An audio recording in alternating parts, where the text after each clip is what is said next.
What practical purpose is there in the OSAS paradigm to ever debate soteriology with presumably saved Christians over evangelization? Discipleship is important, correcting those that are in opposition, that God might perhaps grant them repentance. If we're Whenever you may say that something is not worth anything because it doesn't lead to the lake of fire, that's your view of sanctification. You're saying nothing matters unless you're being threatened to go to hell. You're saying that love is not a good motivation, rewards is not a good motivation, that these are not good biblical motivations. God's motivators are not good enough, and you must scare people to hell all the time.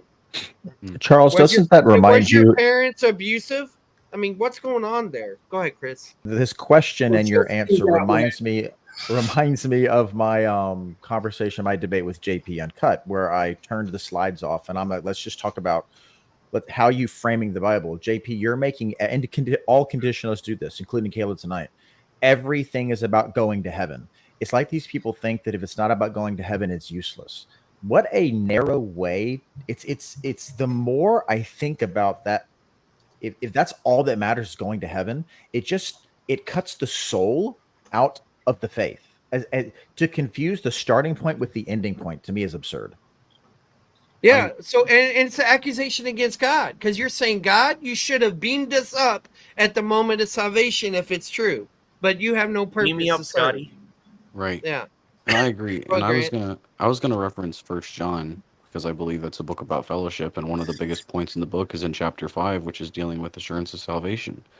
So, I mean, the one of the basic principles of the sanctification process is knowing that you are indeed a child of God, and not a child that is like, oh, maybe I can prove I'm not a child later on, or a child who can, get, disowned and genetically ripped away from his parentage, whatever, however that would even possibly look.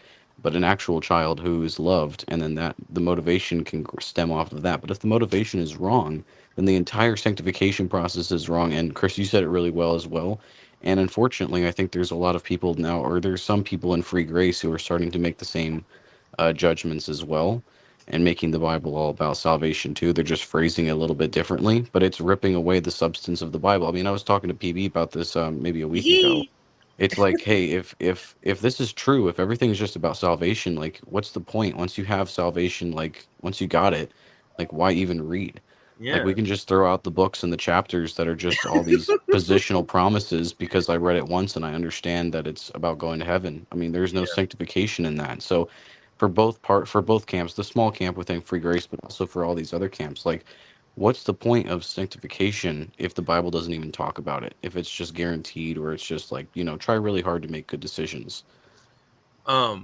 And that's and that's related to his statement at the end of the debate, basically.